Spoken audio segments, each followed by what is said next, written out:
el fundamento y la visión del propósito eterno de Dios, que es este primer manual, debe llevarnos al entendimiento de los tres llamados más grandes de Dios. Es inevitable. Uno debe ir de la mano del otro. Si esto lo captamos en la medida que Dios quiere y en su profundidad de vida, se van a constituir en las bases para servir eficazmente al Señor en el cuerpo de Cristo. De no ser así, nuestro servicio no va a ser como el Señor quiere realmente. Así que estos dos manuales cumplen un propósito básico, ¿no?, para servir a Dios. ¿Ya? No que este manual sea algo especial, sino que este manual simplemente enfatiza las verdades que están en la Escritura, las ordenan y nos dan la luz necesaria para entender cómo hay que servir a Dios. Así que con esta introducción quiero entrar al tema. En Filipenses capítulo 3, verso 13 al 14, dice: hermanos, yo mismo no pretendo haberlo ya alcanzado, pero una cosa hago, olvidando ciertamente lo que queda atrás y extendiéndome a lo que está delante, prosigo a la meta, al premio del supremo llamamiento de Dios en Cristo Jesús. Amén. Digan todos conmigo, supremo llamamiento. Pablo en este pasaje de la Escritura nos habla de un supremo llamamiento. Esa palabra supremo es una palabra que significa superior, que está por encima de todo lo demás. Ahora, hay muchos llamados en la iglesia del Señor. Algunos son llamados para ser apóstoles, otros son llamados para ser evangelistas, otros son llamados para ser profetas, ¿no? Otros son llamados para ser diáconos, etc. Hay muchos llamados. Pero de todos los llamados que podamos experimentar en el cuerpo de Cristo, hay uno que es superior. ¿Por qué es superior? Porque está encima de todo lo demás. Eso es lo que vamos ahora a hablar y a entender. Una de las razones por qué es superior es porque este llamado, a ver si me da un espacio para explicarlo, diagramarlo acá. Este llamado es supremo o superior. ¿Por qué? Porque este llamado nos va a llevar a la meta. A la meta.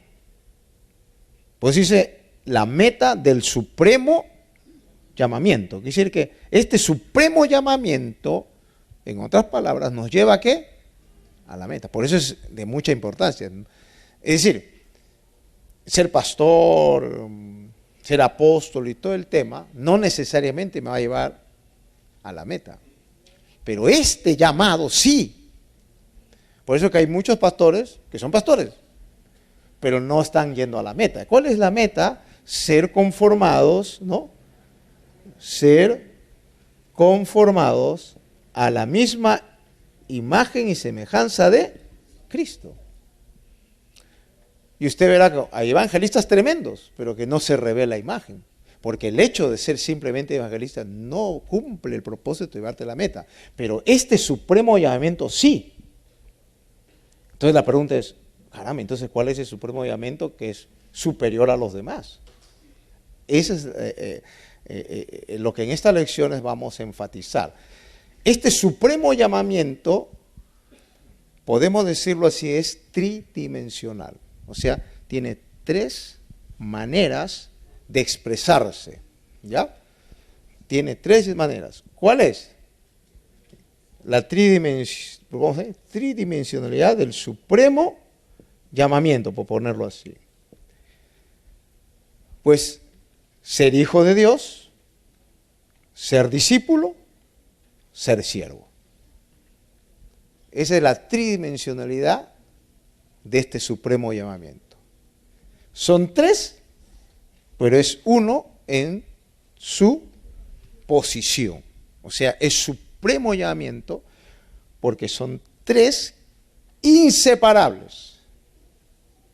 Es como el cuerpo, el alma y el espíritu, o el espíritu, alma y cuerpo. Es uno solo, pero hay una tridimensionalidad. El espíritu tiene una función, el alma tiene otra y el cuerpo otro, pero los tres cumplen una finalidad, hacernos un todo para vivir la vida.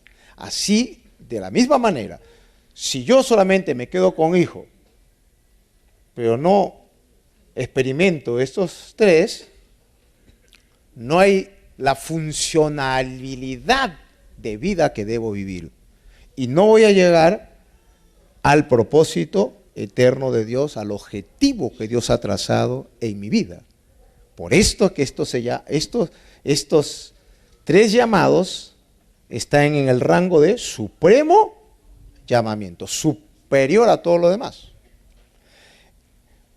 Irónicamente, muchos estiman esto menos y estiman más otros llamados, como decir, soy profeta. ¿Qué? No, yo no soy discípulo, siervo, no. Yo soy profeta. Y apreciamos más un llamado que es bueno, todo llamado es bueno, ¿eh? Pero, ¿saben cuál es el problema? Que no todos son profetas. No todos pueden ser pastores. No todos son apóstoles. Pero todos podemos y debemos ser hijos, ser discípulos y ser siervos. Esa es la otra razón por lo cual este llamado es supremo, porque está al alcance de todos. Y todos tenemos que experimentarlo. Nadie puede decir, no, yo no fui llamado para ser discípulo, ¿no? Y mi llamado es ser pastor, ¿no? Ser pastor no es para todos, ¿eh? Pero ser discípulo sí. No, yo fui llamado para ser profeta, pero hijo de Dios, entonces si no eres hijo de Dios no eres nada. Entonces, creo que están entendiendo, ¿no?, lo que estoy tratando de decir, ¿no? Entonces, ¿por qué este supremo llamamiento es superior a todo lo demás? Porque nos lleva a la meta. ¿Y cuál es este supremo llamamiento? Tiene tres aspectos. Tiene una tridimensionalidad. Ser hijo, ser discípulo y ser siervo de Dios. Y tienen una interacción poderosa. Son inseparables, mi amado hermano. Por ejemplo, ser hijo, ¿qué hace? Me da identidad. Ser discípulo me da ubicación. Y ser siervo me da una función.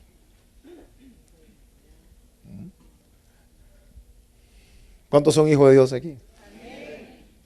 Esa es su identidad. Pero si se queda con hijo de Dios, ya soy hijo de Dios, ya el Señor me rescató, me redimió, soy hijo de Dios. Pero no migra a ser discípulo. Ahí donde uno dice, yo no sé, me siento desubicado, dice. Me siento raro en la iglesia, no sé qué hacer. Ay, ¿qué me falta?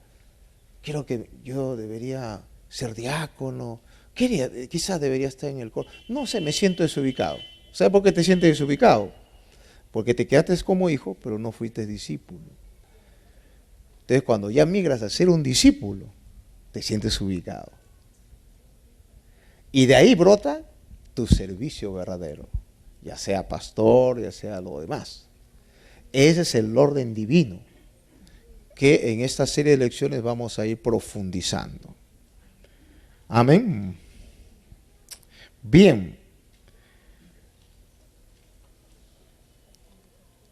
En 1 Corintios 12, 28 al 30, ¿qué dice?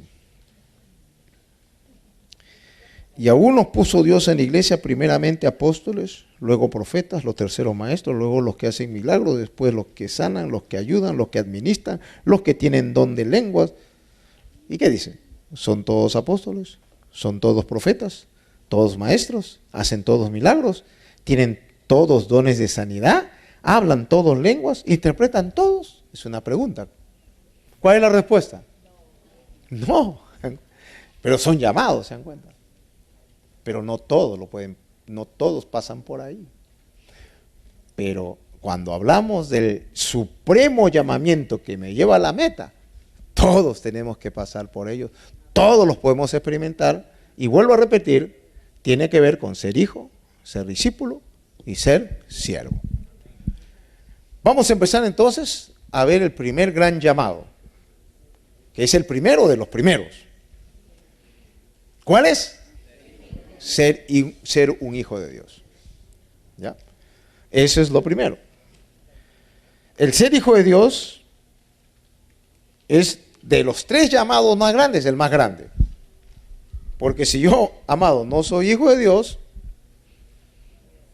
nunca voy a ser discípulo. Y si quiero ser discípulo sin ser hijo de Dios, soy un falso discípulo. Y tercero, si no soy hijo de Dios, no voy a servir. Y si quiero servir sin ser hijo de Dios, no voy a servir correctamente. Así que lo primero de los tres grandes llamados es ser, ¿qué cosa? Un hijo de Dios. Ahora, ¿qué es ser un hijo de Dios?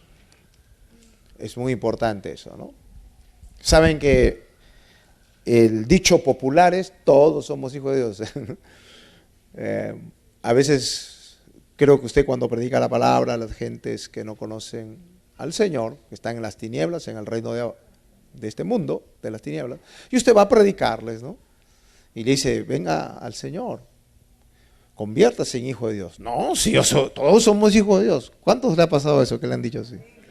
Muchos tienen esa idea equivocada. Todos somos hijos de Dios, dice.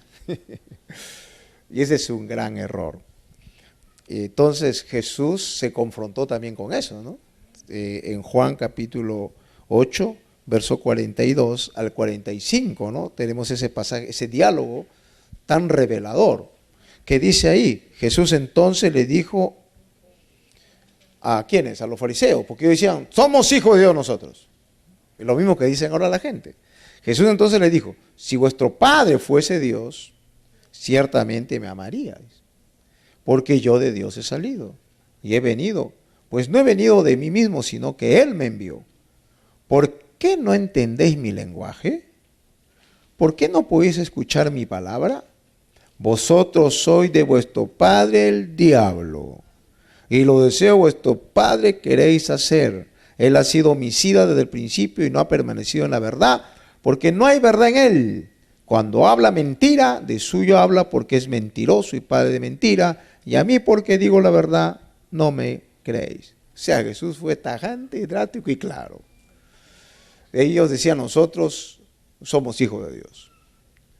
Nuestro Padre es Dios. Entonces Cristo le dijo, qué bueno. Pero si ustedes fueran hijos de Dios, a mí me amarían porque yo de Dios he salido. Yo soy hijo de Dios y tú eres, no sé. Entonces, una señal, hermanos, que somos hijos de Dios es que nos amamos entre hermanos. Amén. Y al primero que amamos es a Jesús. Y la gente dice, soy hijo de Dios, ven a Cristo. No, ¿para qué? No, qué raro. Si son hijos de Dios, vamos a amar a Cristo, vamos a venir a Él. Segundo, odiaban a Cristo, querían matarlo. Entonces, mire, son señales de quién es hijo de Dios. Si usted dice que es hijo de Dios y tiene deseos de matar a su hermano, de odiar a su hermano, usted no es hijo de Dios. Entonces, con esto estamos claros que no todos somos hijos de Dios. Antes que el hombre pecara, Adán y Eva, antes del pecado, nuestros primeros padres sí eran hijos de Dios, tenían la imagen de Dios. ¿Cuándo se perdió esa identidad de hijo? cuando el hombre se rebela contra Dios y pierde la vida de Dios, la naturaleza de Dios. Y el hombre ya no es hijo de Dios de ese momento, sino se convierte en hijo del diablo. ¿Por qué? Porque obedeció al diablo, le creyó al diablo antes que a Dios. Y eso le llevó a perder su naturaleza y a recibir la naturaleza pecaminosa, y el hombre se convirtió hijo del diablo. De ahí para adelante, todos los que nacemos o hemos nacido de Adán, nacemos bajo una naturaleza caída y somos hijos del diablo. Entonces eso es duro, ¿verdad? La gente no le esta verdad no le va a cuadrar, ¿verdad? Pero esa es la verdad. Todos los que no tienen a Cristo son hijos del diablo. Esa es la verdad. ¿Cuándo nos hacemos hijos de Dios? Cuando desechamos esa naturaleza pecaminosa, nos arrepentimos y aceptamos a Jesucristo, y la vida de Dios entra otra vez, la vida que perdió Adán entra a nosotros, y esa vida que entra en nosotros nos hace, ¿qué cosa? Hijos de Dios. Eso es lo primero. Amén. Por eso que en el fundamento hablamos, ¿no? La importancia del bautismo en la nube y en el mar. Esa experiencia es fundamental para hacernos hijos de Dios.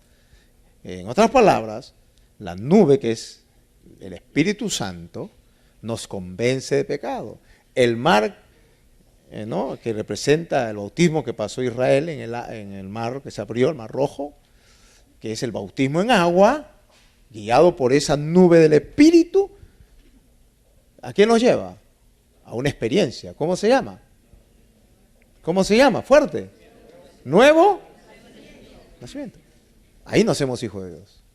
Ahí se establece el fundamento. Por experiencia, por revelación. Y de ahí viene, ¿qué cosa? Entonces la instrucción. Pero entonces este es el primer gran llamado. Ahí entra el gran llamado. ¿De qué cosa? De ser hijos de Dios. ¿Ah? Gloria a Dios. Bien. Juan 1:12, ¿qué dice?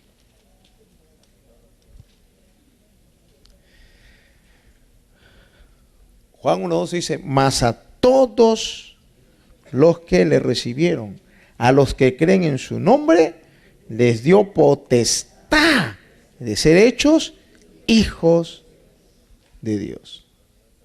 ¡Ah! ¡Qué poderoso es eso! Potestad significa poder. Eso es maravilloso. Y eso es gracia. Usted no hizo nada para eso. Eso lo hizo todo el Señor. Se pagó, hermano, escúcheme, se pagó el precio más alto del universo para que tú seas hijo de Dios. Valoremos, hermanos, eso. Ese es el llamado más glorioso. Hónralo, disfrútalo, abrázalo, para que tú seas un hijo de Dios. Se pagó el precio más alto de todo el universo. El Padre entregó a su propio Hijo en la cruz del Calvario para que derrame sangre por ti y por mí, y pagando el precio de todos nuestros pecados, rebeliones y maldades, Él te dio una vida nueva para que tú y yo seamos hijos de Dios. Aleluya. Por eso que ese es supremo llamamiento, superior a todo. Hijo de Dios. Gloria a Dios. Amén. Y eso debe arder en ti, ser hijo y vivir como hijo. Lo demás añadido. Ser apóstol, ¿no? Eso es añadido. Lo más grande es que seas hijo de Dios. Y no solamente seas, vivas como hijo de Dios. Por eso dice acá, que nos dio ¿qué cosa? Potestad. Gloria a Dios. Ahora, en esa potestad, mira, ¿por qué es potestad? Es poder. ¿Y qué significa poder? ese poder, esa potestad de ser hechos hijos. En otras palabras, nos da identidad. Y esa identidad tiene que ver con una palabra clave. Naturaleza de Dios.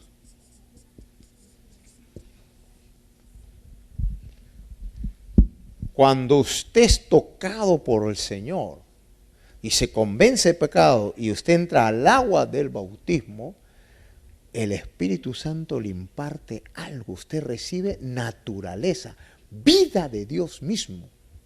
Y la Biblia dice que esa es la potestad, el poder más grande que Dios te dio. Es el poder más grande, ser hijo de Dios. Ahora, el bautismo dice que no da poder, pues es añadido. El ser hijo ya es el poder más grande. Mire, cuando Cristo caminó y se encontró con el endemoniado Gadareno,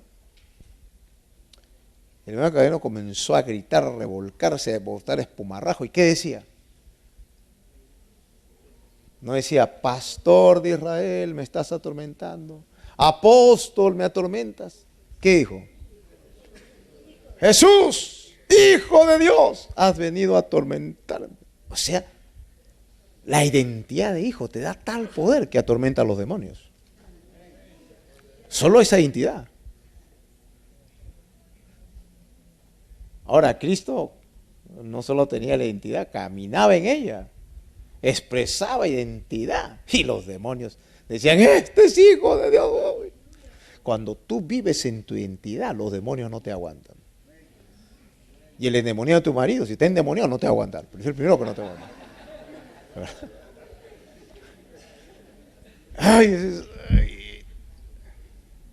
A mí, yo siempre recuerdo, cuando yo recién me convertí, estaba en la marina, en la puerta mora que le llaman, con mi fusil, me acuerdo. Y estaba nuevecito, y estaba ahí con mi fusil de guardia y estaba así adorando. Yo sentía la gloria dentro de mi espíritu, ¿no? Revisaba los carros, pedía la identificación de la gente en mi guardia, pero por dentro todo. Y en eso pasa un varón, un alto así, tenía una cara horrible, con unos chupos así. Y era un tremendo, ¿no? Un King Kong, pero era homosexual. Y caminaba así, ¿no? Con su cuerpo así, toda loca. Y en eso, como a 100 metros de la puerta, porque él no se acercó, había una entrada, un pasaje, que iba para los muelles. Y me acuerdo que ese hombre se para de lejos y sus ojos le comienzan a brillar como un gato. Y yo me quedé así, lo quedé mirando. Y de lejos decía, ¡tú! Me gritaba así. Y comenzó a hablarme lisura, Dios. ¡Tú no me mires, no me mires! Y miraba como quería buscar una piedra, ¿no? El hombre estaba, pero yo ya todos los demonios que tenía ese hombre. Pero yo no le bajé la mirada, seguí mirándolo, ¿no? Y como estaba con el fusil también,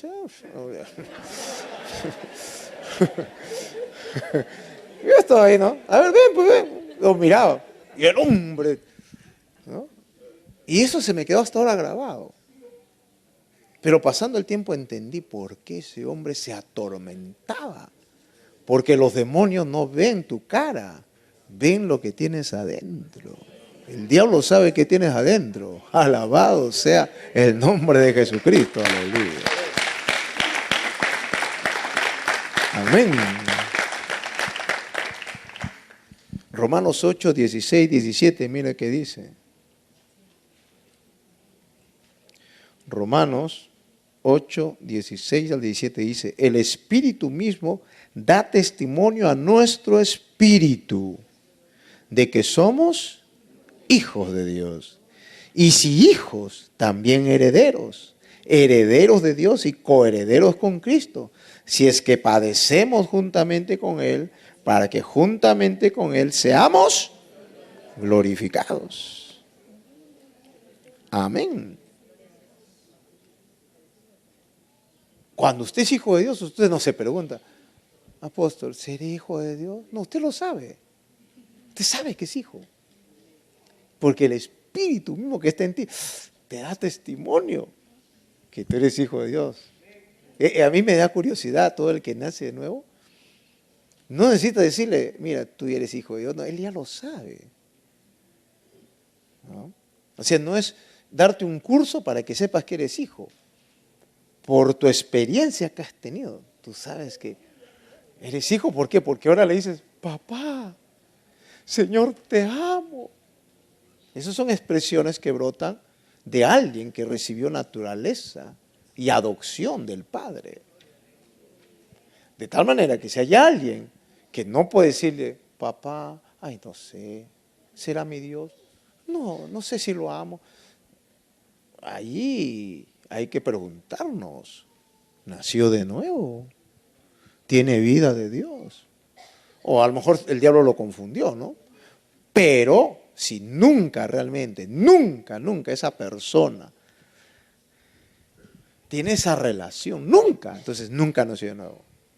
Puede ser que la tuvo y pues se mareó, lo confundió, bueno, y está medio así, pero todo el que realmente pasó por la nube y el mar del bautismo en agua, del arrepentimiento y nació para el reino de Dios, el Espíritu que está en ti te grita, eres hijo de Dios, eres hija de Dios.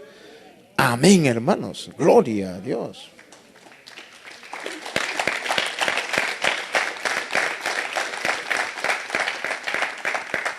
Entonces, en la lección que estamos hablando, en el punto número 4, dice, usted y yo no tenemos que pelear para ser un hijo de Dios.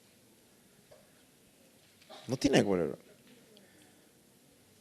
Desde que Cristo entró en nosotros, no necesitamos pelear para ser hijo de Dios, pues por naturaleza ya lo somos. Él está en nosotros.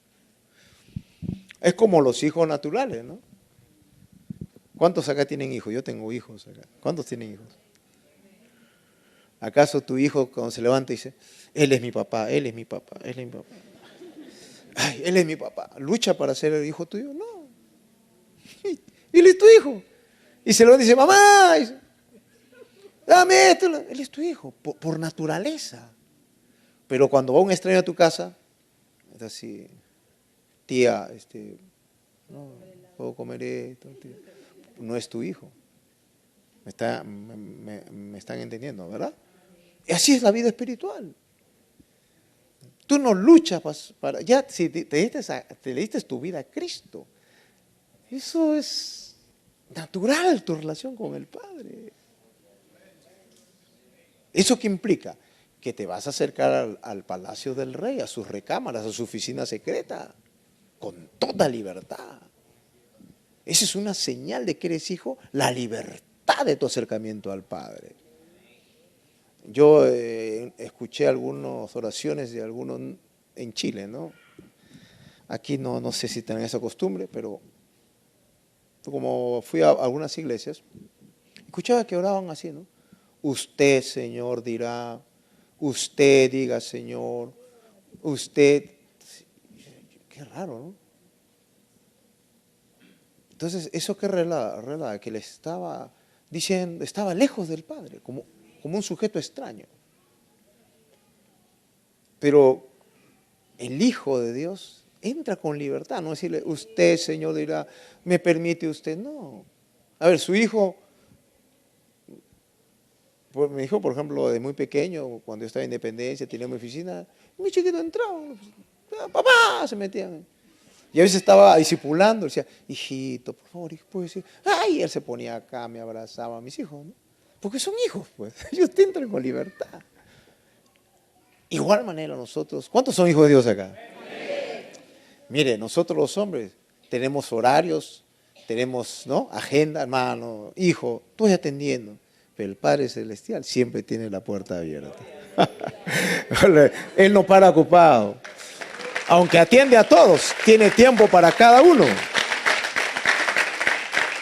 Entonces, esto es tremendo, hermano, entender que usted es hijo de Dios y eso le lleva primero debe llevarlo a una íntima comunión con su Padre. Claro, que el pecado como que nos separa, ¿no? Dice, vuestros pecados ha hecho división entre ustedes y yo, decía Jehová al pueblo de Israel, ¿no? Pero amado, tenemos la sangre de Cristo. Si alguno hubiese pecado, abogado tenemos en Cristo. Límpiate con su sangre y entra al palacio. Y el Padre está ahí esperándote.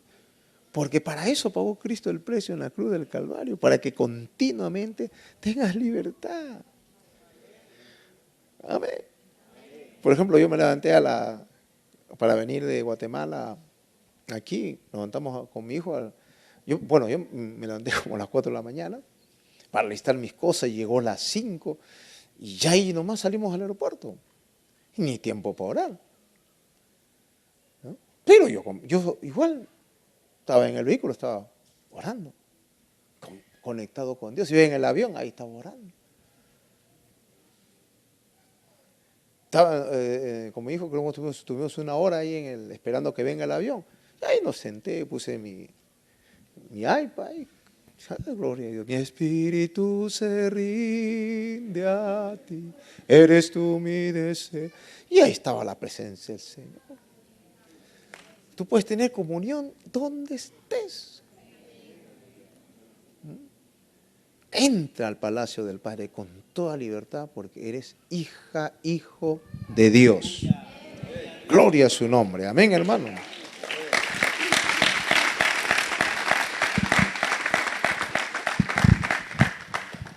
El tema acá dice, pues, en Romanos 8, 15, 16, nos dice algo muy lindo. Dice, pues no habéis recibido el espíritu de esclavitud para estar otra vez en temor, sino que habéis recibido el espíritu de adopción, por el cual clamamos, Abba Padre.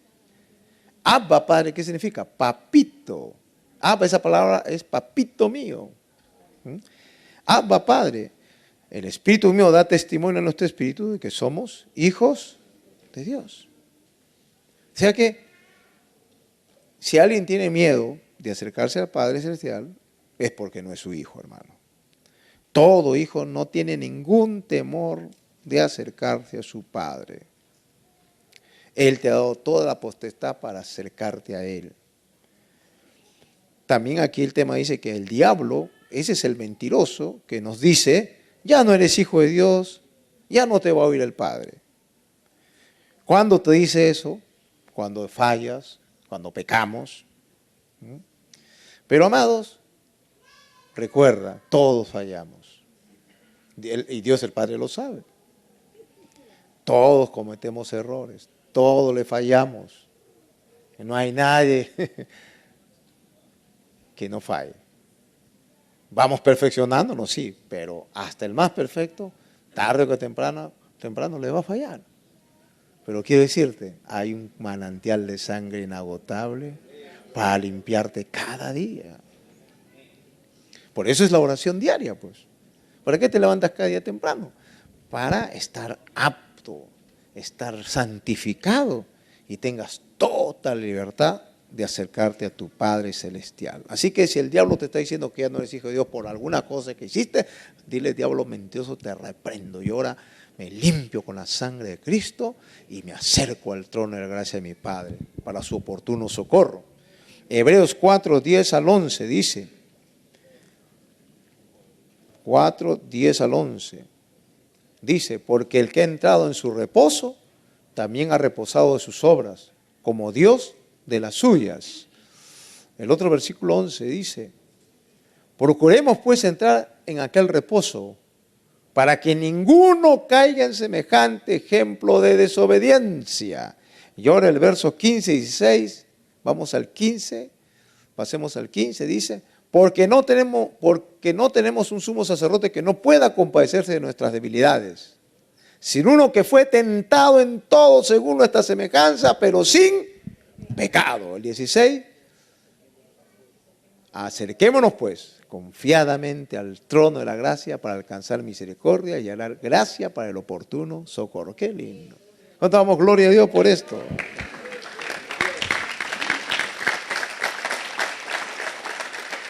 Tú eres hijo de Dios. Entra a su reposo. ¿Saben? Cuando habla de reposo habla de Sabbat. Entra a su Sabbat. Ahora, en el Antiguo Testamento el sábado era un día de 24 horas. Lamentablemente, en muchas congregaciones, ¿no?, por un espíritu de error, todavía están guardando el sábado. Quiere decir que no entraron al reposo verdadero. Dice aquí, no cometamos ese pecado terrible de desobediencia.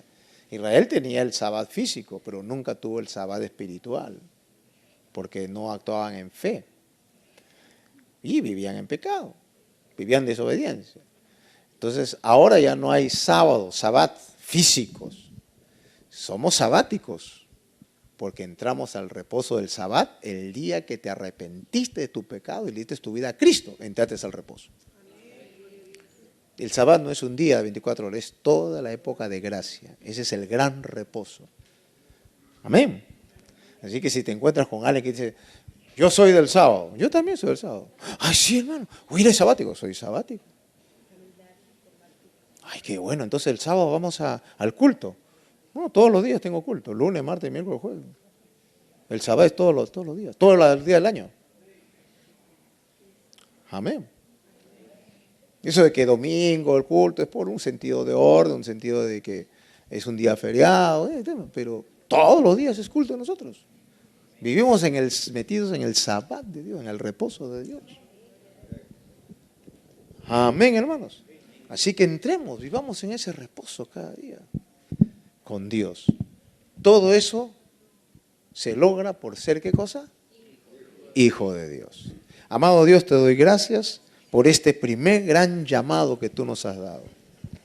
Es lo primero que establece las bases y el fundamento de nuestra vida. El nuevo nacimiento para ser hijo de Dios. Nos da poder para confrontar la carne, poder para vencer al diablo, poder para expresar vida de Dios en nosotros. Ser hijo de Dios. Gracias, Padre, porque este es el primer gran llamado y el primer supremo, del supremo llamamiento que tú nos has dado. Ayúdanos, Padre, con estas enseñanzas de adiestramiento a poder establecernos el fundamento y vivir la vida de hijo. En el nombre de Jesús. Amén.